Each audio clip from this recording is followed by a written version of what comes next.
하나님의 말씀 야고보서 2장 23절 말씀입니다.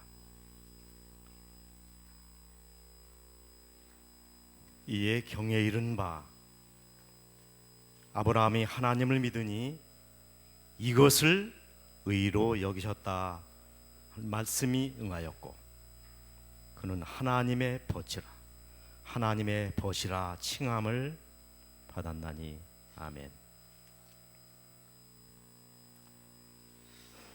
저는 개인적으로 성경의 인물 중 두 사람을 특별히 주목하고 제가 존경하고 좋아합니다.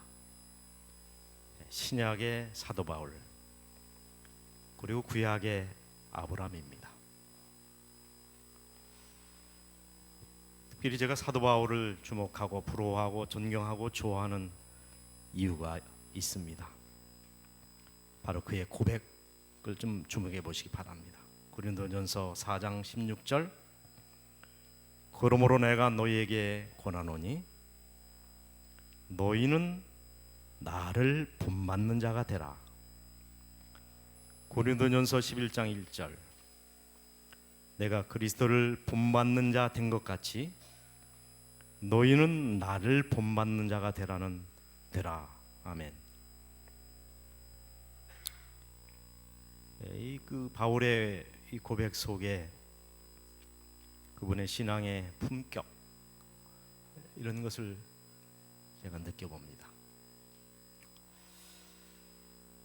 이 중국의 고수와 한국의 고수가 장기 대결을 벌였답니다. 나라를 대표하는 수재들이니까요. 국가의 체면이 달려 있는 거 아니겠습니까?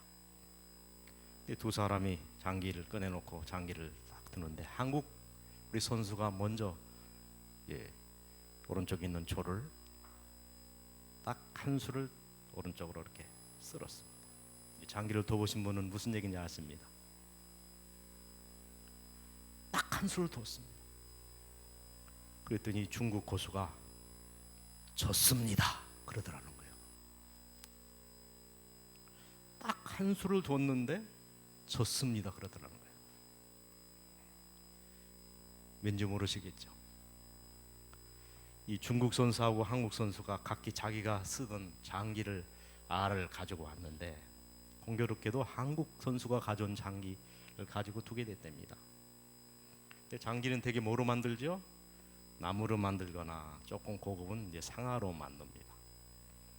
이 한국 선수가 내놓은 이 장기를 보니까 그저 이 왕, 제일 크고 큰 왕이 두꺼운 거 있습니다.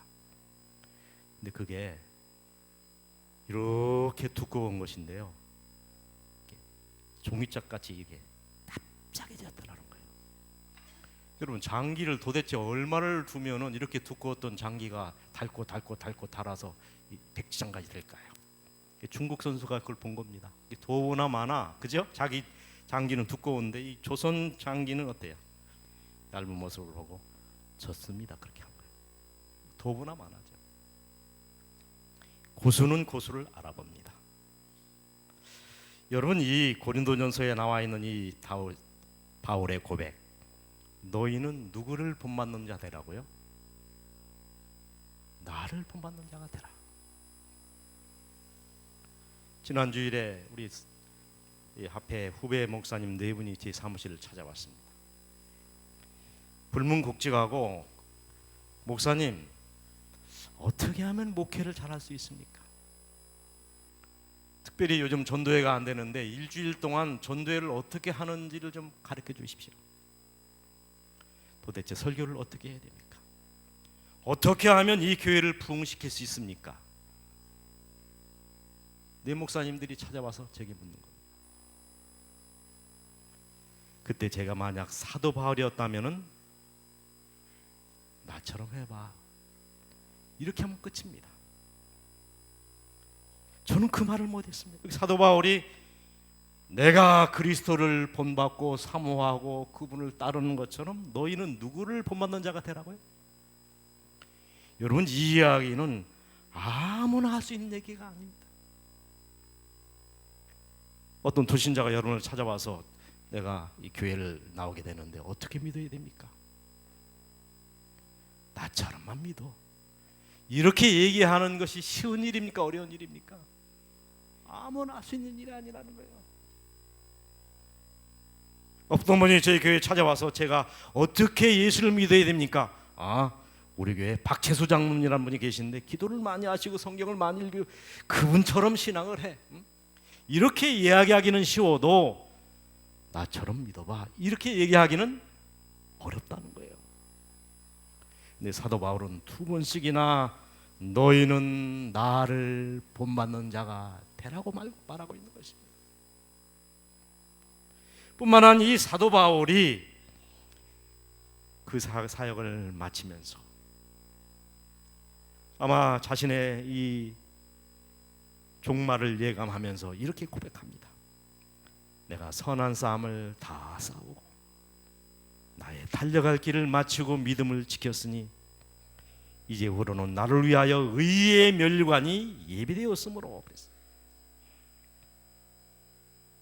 나는 주께서 나에게 하라고 하신 그 명령을 다 이루었다. 나는 충성을 다하여 하나님의 사업을 받들어 왔다. 주님의 뜻을 온전히 다 이루었다. 그러므로 내가 이제 죽을지라도 주께서 나에게 예비하신 영광의 면류관을 내 품에 안고 나는 소망 가운데 죽을 수 있다. 그런 얘기입니다. 여러분, 예수님이 십자가상에서 마지막으로 하신 말씀이 무슨 말씀입니까? 다 이루었다. 저는 여러분에게 다시 한번 부탁드립니다. 여러분도 사도 바울처럼 누가 묻거든 나를 본받는 자가 되십시오. 예수님처럼 다 이뤘다고 하는 그와 같은 말씀을 통하여 하나님께 영광 돌리는 귀한 종들이 되기를 간절히 바랍니다. 2번째 제가 좋아하는 인물은 구약의 아브라함입니다. 이 말씀해 보니까 경애에 이른 바 아브라함이 하나님을 믿으니 이것을 의로 여기셨다 그렇게 말씀하십니다. 근데 말씀을 잘 살펴보면 이 아브라함은 믿음만 가졌던 것이 아니라 자기 아들을 바칠 만한 행함도 같이 가졌던 분입니다. 근데 공동 번역에 보니까 하나님의 벗이라 칭함을 받았으니 라는 말을 공동 번역과 우리말 성경에는 하나님의 친구 그래 돼 있고, 영어 성경을 살펴봤더니 God's friend, friend of God 이렇게 되어 있습니다. 여러분, 친구하고 벗은 어떻게 다를 것 같습니까? 친구하고 벗, 친밀도로 말하면 벗이 더 가까운 것 같습니까? 친구가 가까울 것 같습니까? 친구가 가까운 사이에 벗이 가까운 사이에.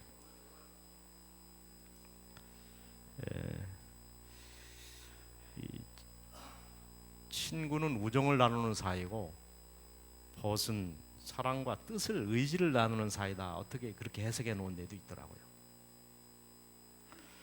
자, 나이와 인생을 이렇게 어떤 분이 표현을 해놨습니다. 61세쯤 되면은 절대로 가까이서 사진을 찍으면 안 되는 나이랍니다. 61세가. 69세는 상을 받을 때 고개를 숙이지 않아도 되는 나이. 70세쯤 되면은 대통령 이름을 그냥 불러도 건방지지 않은 나이 그랬습니다. 78세 대사가 있으면 절대로 영화에 출연할 수 없는 나이. 80세는 아무에게나 반말을 해도 괜찮은 나이 그랬습니다. 88세는 뛴다고 하는데 걷고 있는 나이 그랬습니다. 91세는 나이 자체가 작품이 되는 나이. 93세는 한국말도 통역을 해줘야 하는 나이랍니다. 95세 무엇을 하든 주변에서 신기하게 보는 나이. 97세 노인 대학에서도 받아주지 않는 나이입니다. 99세 가끔 하나님과 싸울 수 있는 나이 그랬습니다. 그럼 100세는 어떤가? 하나님과 친구할 수 있는 나이 그랬습니다. 여러분, 아브라함하고 하나님이 벗이라고 했는데 나이 때문에 그랬습니까? 아모스 3장 3절에 보니까 두 사람이 의합지 못하고야 어찌 동행하겠으며 그랬습니다. 항상 하나님과 아브라함은 뜻과 생각이 일치했단 말입니다. 어떤 면에서 인간이 하나님에게 들을 수 있는 최고의 호칭과 칭찬은 뭘까요? 하나님이 부른 다음에 너는 나의 벗이야, 친구야. 여러분, 이거보다 더 아름답고 무거운 영광스러운, 그죠? 호칭이 어디 있겠습니까? 하나님이 우리를 부른 다음에 너는 내 벗이야. 도대체 여러분, 아브라함이 어떤 믿음을 가졌길래 거침없이 너는 내 벗이라고 말씀했을까? 하나님께서 아브라함을 불렀을 때 너는 갈대아 우르를 떠나라, 이 말은, 제가 이 말씀을 깊이 연구를 해봤습니다. 이 말은 죽어라 하는 말과 똑같습니다. 당시 아브라함이 살던 집은 지금 우리가 살고 있는 이 집보다 조금치도 못하지 않았습니다. 고고학자들이 그 집을, 아브라함이 살던 집을 발견했는데 단층 집이 아니라 2층 집입니다. 요즘으로 봐도요, 이건 아주 호화주택이에요. 돌적이가 있고 수세기 변수가 있었다는 거예요. 아브라함이 잘 살았습니다. 매우 잘 살았습니다. 그런데 이와 같은 문화적 배경을 가진 아브라함에게 떠나라 그랬습니다. 아브라함이 떠날 때 하나님께서는 어디로 가서 어떻게 살 것인지 그의 앞일에 대하여 어떤 보장을 해줬습니까? 안 해줬습니까? 아브라함이 지시한 땅으로 갔습니까? 지시할 땅으로 갔습니까? 지시한 땅이면은요, 너는 어디에 가서 어떻게 살 텐데 내가 어떤 모양으로 너를 축복해 줄 것이다, 다 보장을 해준 다음에 그러므로 염려하지 말고 떠나라, 이거 하고 아무런 얘기도 하지 않냐고 그냥 떠나, 짐 싸. 그래서 아브라함이 짐을 싸고 다 짐을 싣고 이제 떠납니다. 시동을 걸고 운전사가 묻습니다. 자, 어디로 갑니까? 그때 이 운전수에게 아브라함이 한 말이 무슨 말이었습니까? 모르겠습니다. 이게 여러분이 말이나 됩니까? 자, 아브라함이 어떤 사람이었는지 부조와 선지자 상권 149페이지 이렇게 말합니다. 이와 같이 아브라함에게 임한 시험은 떠나라 하는 것을 시험이라고까지 얘기했습니다. 가벼운 것이 아니었고 그에게 요구된 희생적 행동은 작은 것이 아니었다. 그는 고향과 친척과 가정에 매는 튼튼한 줄이 있었다. 그러나 그는 부르심에 순종하기를 주저하지 않았다. 그는 약속의 땅에 관하여 물어볼 질문이 없었다. 자기가 가서 살 그 땅은 토지가 비옥한가, 기후가 건강에 좋은가, 그 지방은 유쾌한 환경을 주는가, 재산 쌓기에 적합한가 묻지 않았다. 하나님께서 말씀하셨으니 그분의 종은 순종하여야 하였다. 그에게 이 지상에서 가장 행복스러운 곳은 하나님께서 있기를 원하는 장소였다. 단 한 가지 조건입니다. 뭐 살기가 좋고 기후가 어떻고 이런 조건이 아니고 가라면 갔고, 한 가지 조건이 뭐라고요? 하나님이 함께 계시는 장소면 아브라함을 갈 마음이 있었다는 거예요. 고향 친척집을 떠나라 했을 때 어떻게 떠났는가?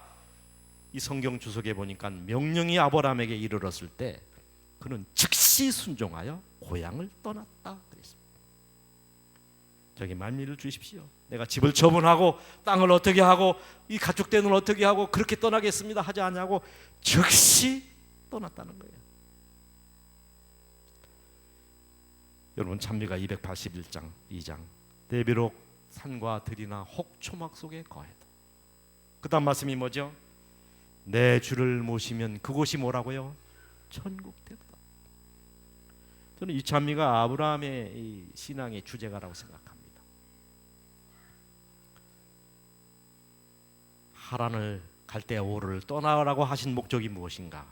부조와 선지자에 이렇게 되어 있습니다. 갈대아 우르의 악한 가마로부터 떠나도록, 그리고 참된 신앙이 그의 후손들을 통해 대대로 순전하게 보존되도록 하기 위하여 우상을 숭배하는 친척으로부터 아브라함을 분리시켰다.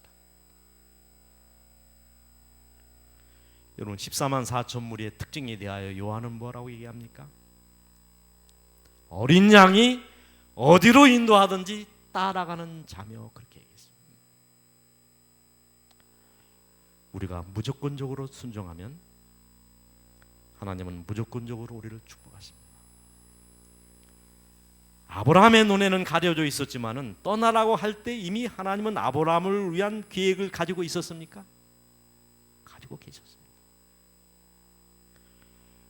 모든 명령에는 약속이 포함되어 있다. 맞습니까? 모든 명령에는 약속이 포함되어 있는 것입니다.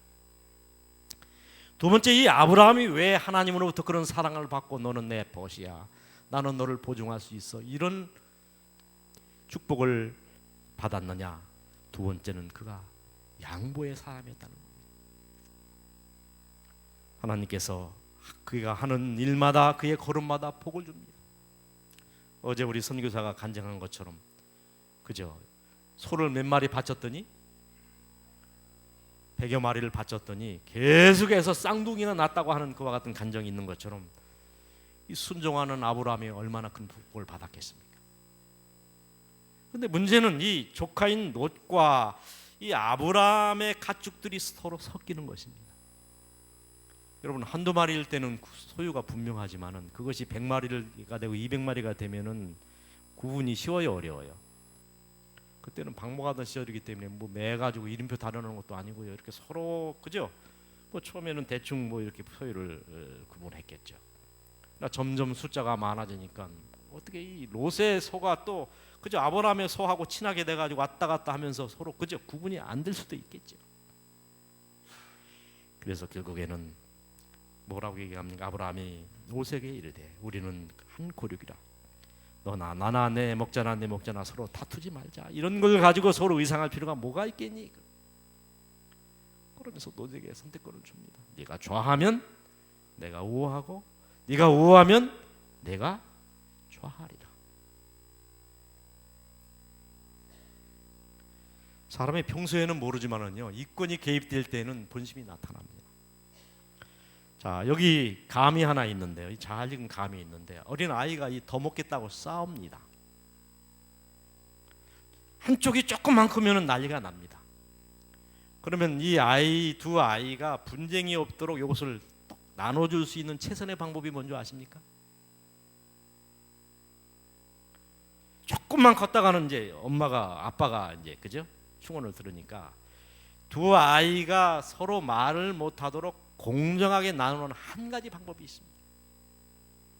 그것은 불평을 더 많이 하는 아이에게 네가 이것을 나눠라 하는, 뭘 주고?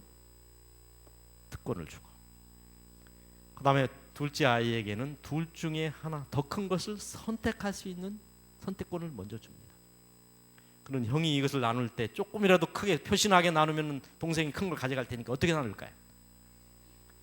가능하면 공평하게 나누라고 애를 쓰겠죠. 하나님은, 아브라함은 여기까지는 가지 않은 것 같습니다. 먼저 롯을 부른 다음에, 자, 여기 봐라, 넓은 이 땅이 있는데 내가 이쪽을 갖고 싶으면 네가 먼저 이쪽을 갖고, 이쪽을 갖고 싶으면 이쪽을 갖고, 나머지는 내가 갖겠다. 아브라함이 대인입니까? 대인입니다, 여러분. 대인. 자, 여기 보니까 이 롯이 고향 사람이에요. 보십시오. 아브라함은 나이로나 이 친족 간의 촌수로나 재산으로나 지위에서 롯보다 윗사람이었다. 그러나 화목을 유지하기 위한 계획을 그가 먼저 제안했다. 자, 여러분 묻겠습니다. 자, 이 가나안 땅, 이 가나안 땅, 하나님께서 아브라함에게 약속한 이 가나안 땅은 롯에게 준 땅입니까? 아브라함에게 준 땅입니까? 이게 다 아브라함일 겁니다. 롯은 그것을 차지하고 선택할 권리가 없는 사람입니다. 그럼에도 불구하고 아브라함이 롯에게 그저 선택권을 먼저 주고 있는 거예요. 보십시오. 이 롯이 어떤 사람이었는지를 분명히 이야기하고 있습니다. 롯이 번영한 것은 아브라함과 동거하였던 덕택이었으나 그는 자신의 은인에 대하여 감사하는 마음을 나타내지 않았다. 감사는 그냥 선택권의 이점을 다 차지하려고 노력했다.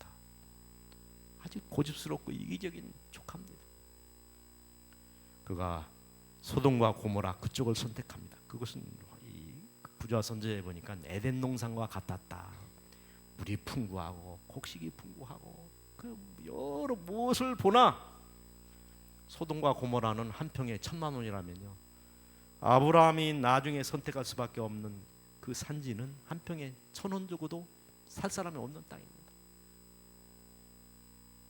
가져. 다 주는 겁니다. 하나님이 이 아브라함이 하는 모습을 다 보고 계십니다. 부조화 선지자 133페이지.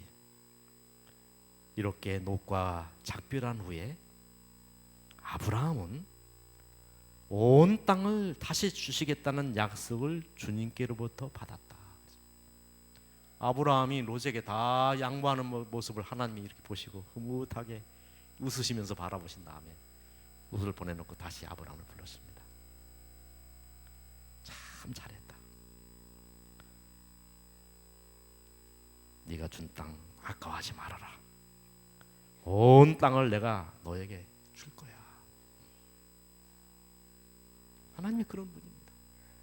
어떤 주석가의 주석에 보니까 자, 이 산지를 선택해서 거기서 안연하게 사는데 언뜻 보기에는 그게요, 막 돌산이고 아무 쓸모가 없는 것처럼 보이는데 돌을 몇 개 걷어냈더니 거기는 물 심어도 풍성하게 곡식을 낼 만한 아주 기름진 땅이었다는 거예요.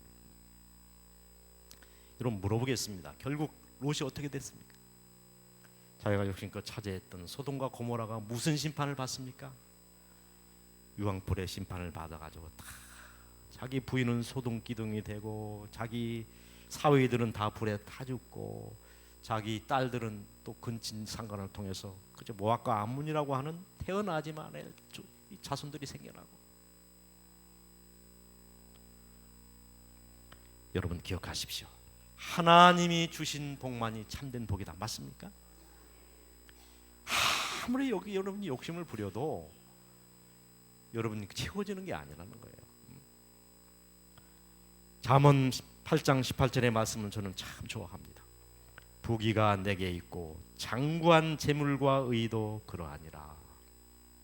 언뜻 보기에는 롯이 더 큰 선택을 하고 더 큰 축복을 손에 쥔 것 같았습니다. 그러나 롯이 진 그 부는 한시적이고 찰나적이고 일시적인 재물이었습니다. 그러나 아브라함이 가지고 있는 복은 영원한 복, 장구한 재물이 됐습니다. 잠언 23장 4절로 5절 부자가 되기에 힘쓰지 말고 내 사사로운 지혜를 버릴지어다.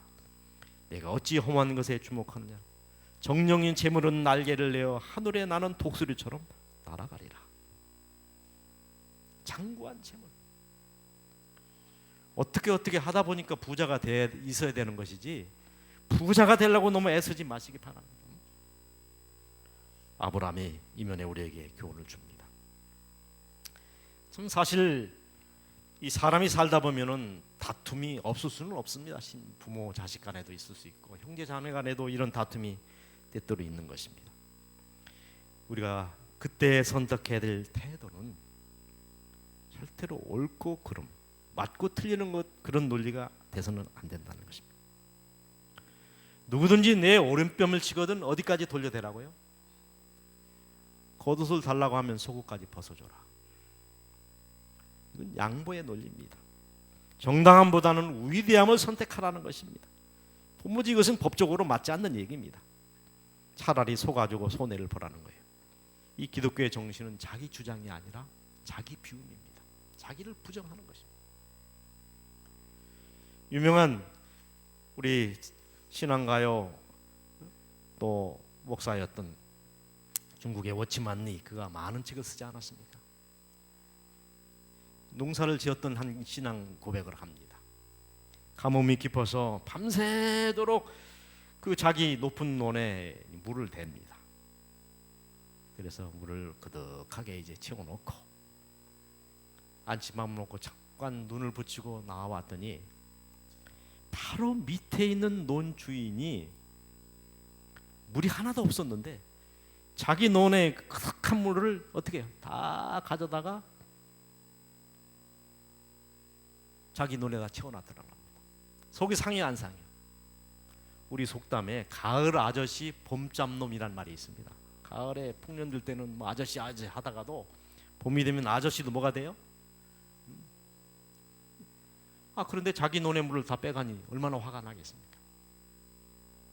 가만히 생각해 보니까 자기 꿈을 이렇게 비몽사몽간에 꿈을 꿨는데 그리스도인이라는 것은 옳은 일만 하는 사람이 아니라 옳은 일 이상을 하는 사람이다, 이런 음성을 듣게 됐다는 거예요. 그 다음에는 몇 번 그런 경험을 한 다음에는 그가 자기 논에 물을 대기 전에 먼저 자기 밑에 있는 논 물을 가득 채워준 다음에 그 다음에 자기 논에 물을 댔더니 그 다음에는 그런 일이 알만상하다는 것입니다. 그리스도인이라고 하는 것은 옳은 일 이상을 하는 사람이지 옳은 일만 하는 사람은 그리스도인이 아니라는 거예요. 이 사도 이 아브라함은 옳은 일 이상을 한 사람이 맞습니까? 하나님께서 그에게 많은 복을 준 겁니다. 아브라함을 주목한 하나님이십니다. 여러분, 아브라함이 왜 이 자기 신앙을 지키기가 어려웠는지 여기 보니까 아브라함의 식구는 1000명이나 되었다. 몇 명이요? 아브라함이 옮기고 뭐 이렇게 한다는 얘기는 뭐 우리가 이사하는 개념이 달라요. 지금도 1000명이 많은데 아브라함이 거느린 식솔들이 몇 명? 1000명이나 됐습니다.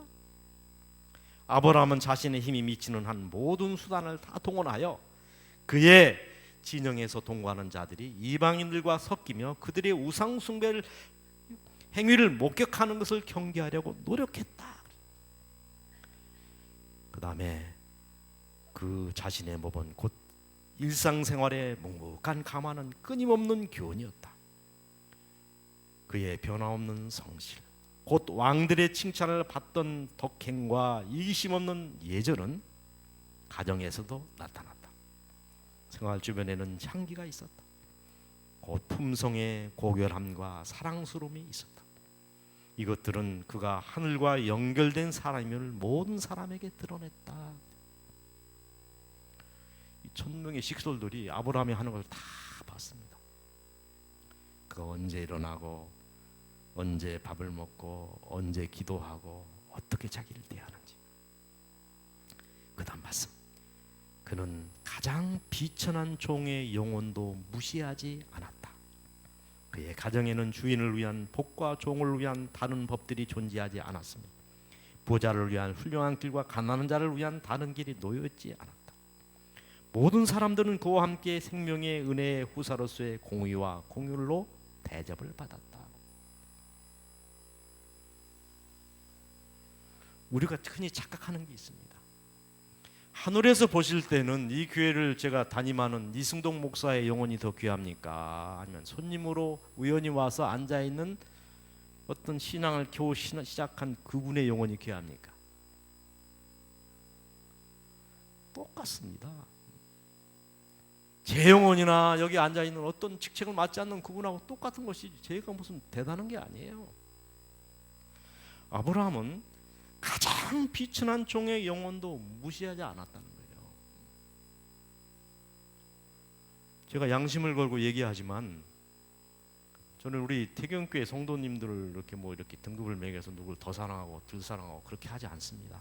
제가 떠나보면 알아요. 저는 똑같이 어떤 분에게 한 번 기도하면 똑같이 하지 한 번도 제가 더 어떤 사람의 가치를 더 인정하고 그렇게 한 적이 없습니다. 저는 그렇게 목회를 하지 않아요. 왜요? 하나님 보실 때는 뭐 직책을 맡은 뭐 장로님이나 뭐 집사님이나 직책은 중요하지만은 영혼의 가치로 볼 때는 똑같다는 거예요. 아브라함이 그런 면에서 공변된 사랑을 가졌습니다. 이것을 누가 알았냐면 종들이 알았습니다. 우리 주인은 우리를 차별 없이 상대하는구나. 이면이 아브라함에게 참 위대함이라는 것입니다. 그런 다음에 아브라함의 생애의 기도로서 특징이 지어졌다 그랬어요. 그는 장막을 치는 곳마다 제단을 쌓고 제단을 사오고 장막에 요하던 모든 사람들을 불러 조속으로 희생 제물을 드렸다. 그의 장막이 옮겨질 때에도 제단은 남았다. 예수께서는 이런 가정에 머무르기를 좋아하신다 그랬습니다. 예배 중심입니다. 다 찬미하고. 왜냐하면 이것 외에는 자기의 가정을 지킬 수 있는 수단이 없다는 것을 잘 알았습니다. 그는 기도로 가정을 지키고, 그죠? 제단을 지키고, 신앙을 지키고, 가족들을 지켰습니다. 제가 드린 말씀이라고 기억됩니다만 다시 한번 들어보십시오. 이 소련이 붕괴된 다음에 제일 먼저 독립한 나라가 에스토니아라고 하는 이 벨틱 3국 중에서 가장 작은 나라입니다. 경제적으로 제일 어려운 나라예요. 근데 거기에 안식일을 신실히 지키는 일단의 우리 재림 성도들이 독립이 되자마자 제일 먼저 한 일이 뭐냐면은 자신들의 소유를 지나치게 헌신해 가지고 아담한 교회 하나를 지었습니다.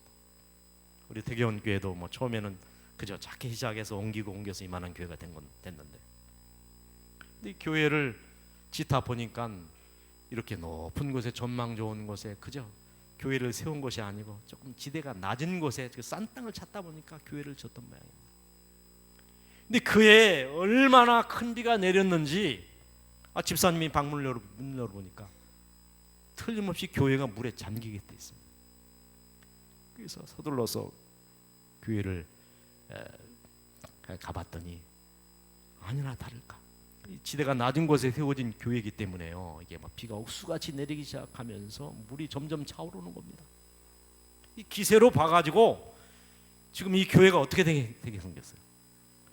물에 잠기고 잘못하면 교회가 허물어지게 생겼어요. 이 집사님이 급한 나머지 막대기를 가지고 교회 주변에다 금을 그었답니다. 이렇게 금을 딱 그어놓고, 하나님, 내가 금을 그었는데 절대로 이 금 안으로 물이 안 들어오게 해 주십시오. 이 금을 그어놓은 다음에 그 위에서 딱 무릎을 꿇고 하나님하고 담판을 하는 겁니다. 비는 억수같이 내리고, 그죠? 이 집사님은 그어놓은 금 위에서 필사적으로 기도합니다. 밤새도록 비가 내리고 밤새도록 이 집사님은 그 그어놓은 금 위에서 기도를 드립니다. 날이 새가지고 눈을 떴습니다. 근데 낮은 지역에 지어졌던 그 교회당은 멀쩡한데 그 주변에 훨씬 높이 있는 2층 집까지 물이 차가지고, 그러면 이 교회는 어떻게 돼야 됩니까? 정말로 이 금을 그어놓은 금 안으로 물이 그죠? 한 발짝도 더 들어오지 아니하고 교회가 멀쩡하게 서 있더라는 것입니다. 그 옆에 있는 집들은 2층까지 물이 차가지고 다 허물어졌는데, 제 이 이야기를 누구한테 들었냐면 전병덕 목사님이 소련에 있는 지회장님한테 직접 듣고 한 설교를 들었습니다. 여러분, 요즘도 하나님을 신실히 믿는 기도하는 백성들의 가정과 교회와 재산을 보호해준다는 사실을 믿으십니까? 죄악에 홍수가 밀려오고 유혹이 밀려오고 많은 질병들이 창궐하지만은 우리를 지킬 수 있는 유일한 수단은 뭡니까? 아브라함처럼 기도하는 것입니다. 여러분, 그런 면에서 아브라함이 훌륭하다는 거예요.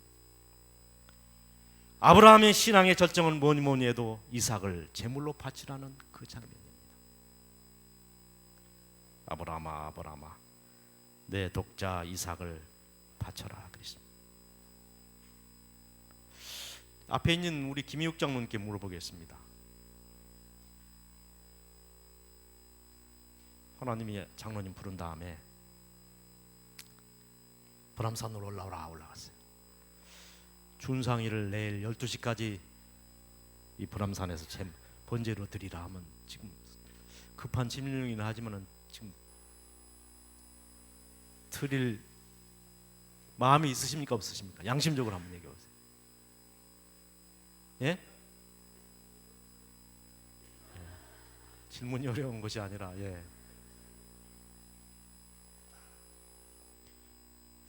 웃으시는데요. 이 김복길 집사님 어디 계십니까? 예? 집사님. 그 손주가 지금 생겼는데 손주를 보람산에 바쳐놓으면 못하죠. 혹시 여러분 나는 할 수 있을 것 같은데 나는 100% 하나님께 그렇게 하겠습니다 했는데 우리 아들과 딸이 그렇게 못한다면 됩니까 안 됩니까? 그것도 나도 나지만은 또 재물도 문제가 되겠구나. 저도 한번 물어봤습니다. 너 하나밖에 없는 딸을 바칠 수 있겠느냐 하면 저는 예스 할 것 같아요 진짜. 우리 아이는 모르겠습니다. 한번 생각을 해보세요. 이게 아브라함의 얘기가 아니라 내 얘기라고 한번 대입을 해서 한번 생각해 보라는 거예요. 우리 이성근 장로는 한나를 그렇게 하라면 할 수 있을 것 같습니까?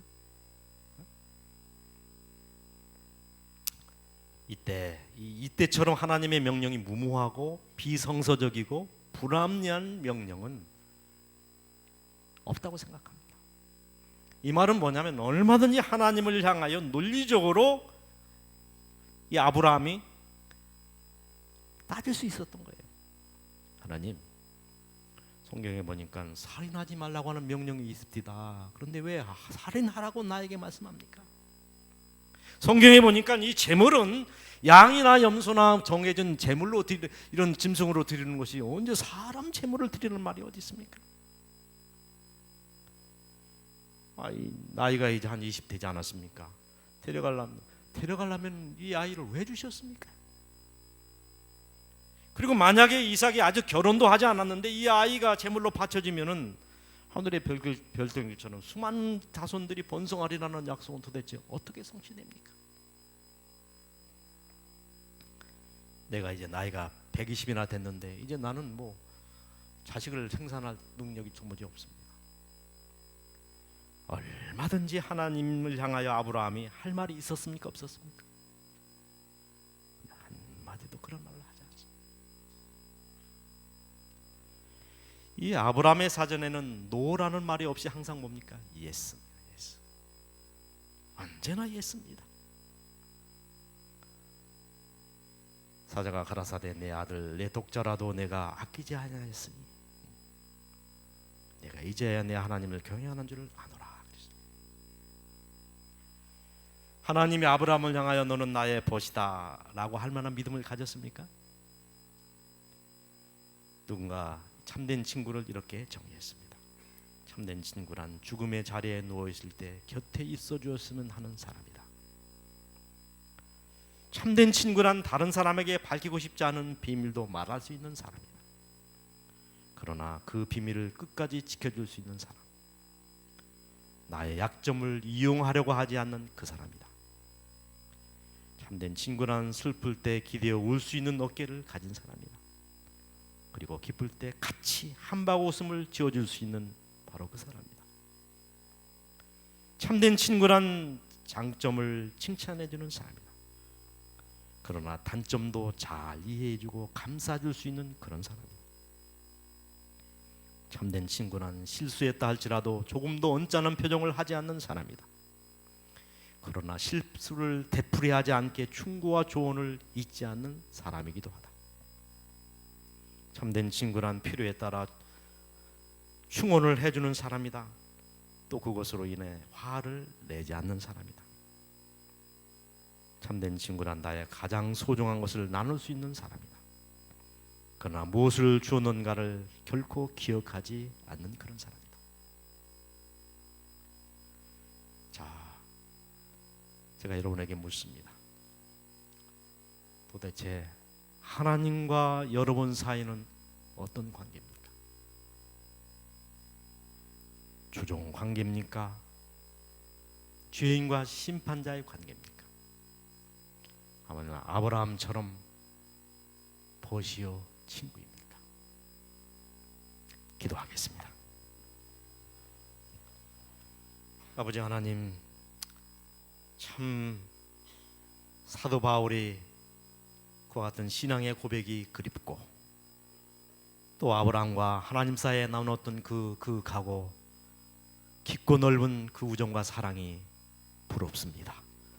아버지 하나님, 우리도 하나님이 우리를 향하여 너는 나의 사랑하는 벗이라 친구라고 할 수 있을 만큼 늘 주님과 동행하며 우리의 삶 전체도 그분께 드릴 수 있는 예스하는 신앙을 가진 사람들이 되게 하여 주시옵소서.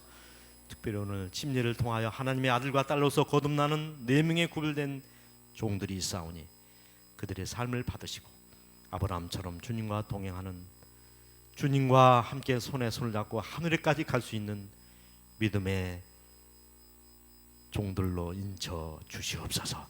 귀하신 이름 예수님의 이름으로 기도합니다. 아멘.